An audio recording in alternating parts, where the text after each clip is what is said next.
Ночные клубы подаются как символ свободы, веселья и успешной жизни. Но давай честно, если это вершина развлечений, то почему после них всегда пусто в голове, на душе и в кошельке? Сегодня разберем, почему клубы это не про отдых, а про деградацию, иллюзию статуса и бегство от реальности. Ты не пускаешь меня в клуб, потому что ты не уверен в себе. Ты меня контролируешь. Это абьюз. Я просто хочу потанцевать с подружками. Что здесь такого? Серьезно? Или я что, для тебя игрушка, с которой можно делать все, что попало? Но при этом для тебя совершенно нормально, что в клубе тебя как такую игрушку и воспринимают. И ты идешь туда добровольно. Как часто ты с таким стыкался? Надеюсь, что ни разу, но уверен, у многих была подобная ситуация.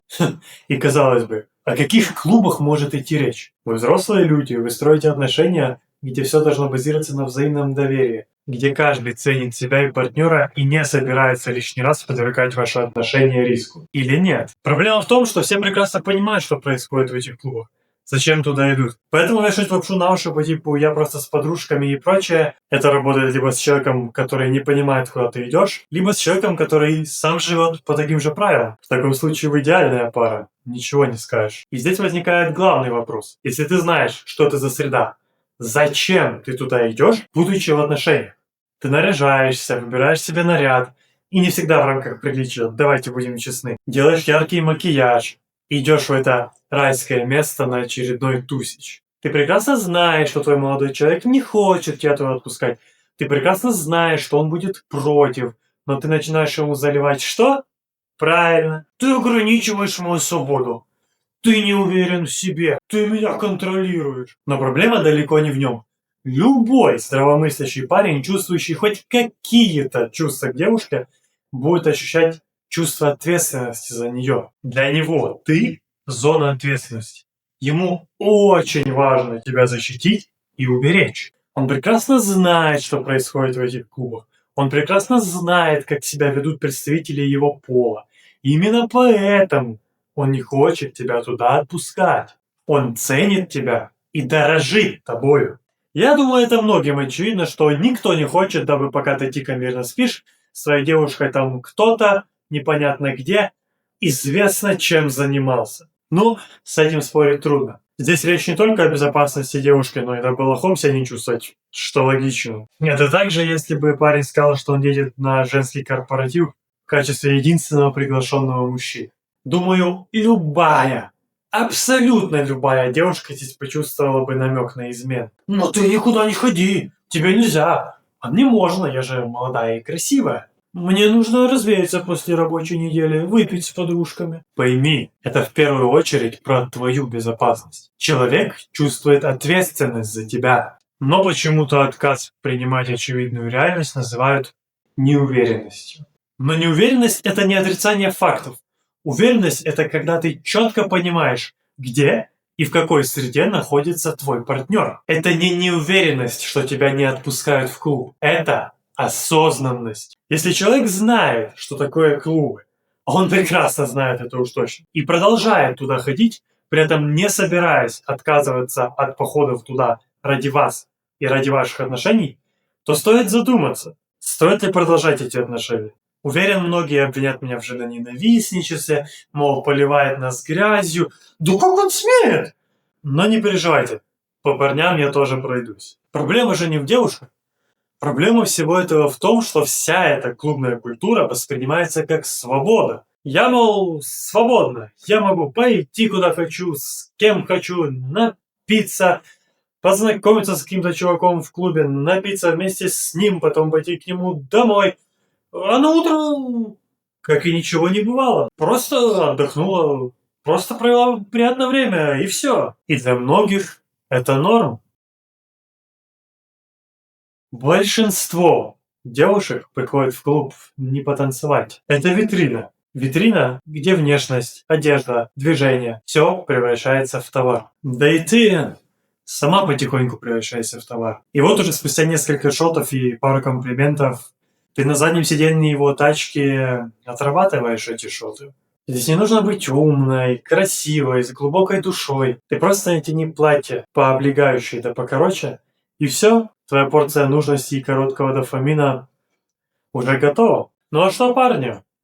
Парни в клубах отнюдь не романтики. Они не ищут разговоров, музыки, танцев. Они участники охоты. Они все прекрасно понимают и идут туда, где система уже все упростила. Тебе не нужно узнавать человека, что-то из себя строить, не нужно выстраивать связь, не нужно быть высоким, умным, накачанным, смешным. Там не интересуются твоими взглядами, страхами или планами. Просто нужно быть напористым и настойчивым. И чем меньше у тебя принципов, тем тебе легче будет в этой среде. Ну и да, парни эти тоже не отличаются высокой нравственностью и моральными принципами. И казалось бы, все довольны. Кто-то получил бесплатный секс, ну или почти бесплатный. Кто-то на халяву набухался за чужой счет, ну или за небольшую плату. Кто-то получил подтверждение своей привлекательности, что он кому-то нужен. Но проблема в ином. Проблема в том, что все это напрочь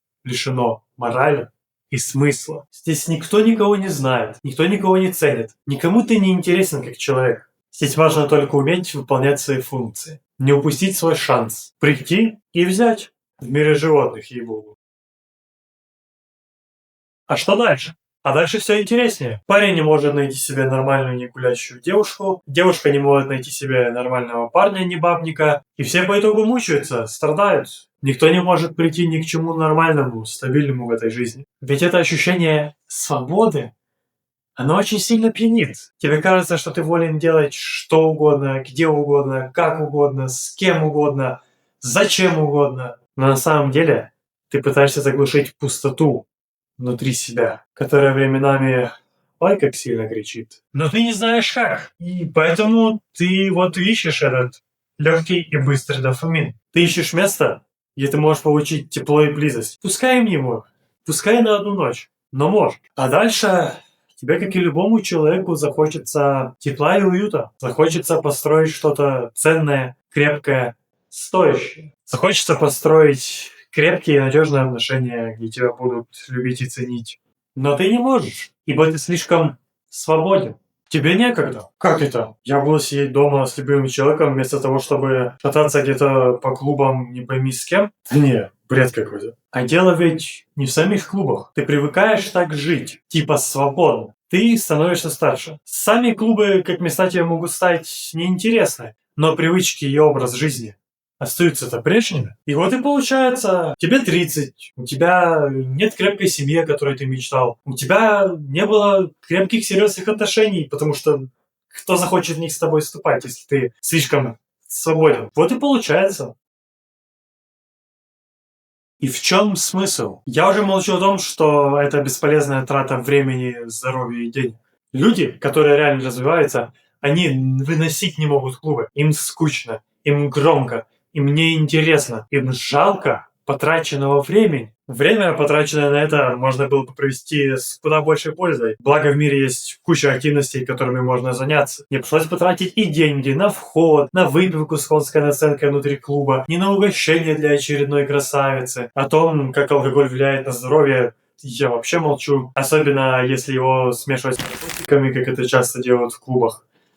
Ну, так здесь ведь еще, помимо прочего, ущерб здоровью можно нанести и иным путем. В толпе людей, выпивших и не только, в толпе, где идет бешеная конкуренция за внимание противоположного пола, можно легко схлопотать и телесные вещи. В общем, полный фарш. И все ради чего? Ради музыки, которую ты не выбирал, ради разговоров, которых не слышно, ради алкоголя, который так-то можно было бы выпить в более приятной обстановке, ради людей, о которых ты ничего не знаешь, ты знать не хочешь. Оно действительно того стоило? Не лучше ли собраться в более приятной компании, включить музыку, которую вы хотите, слышать разговоры друг друга, хорошо проводить время в приятной атмосфере, где можно просто расслабиться, или заняться другими занятиями, которые принесут тебе куда больше пользы? Не знаю, почитать что-то полезное, освоить новый навык, да или просто прогуляться в парке в тишине на свежей музыке, или смонтировать видео. Да ну, бред какой-то.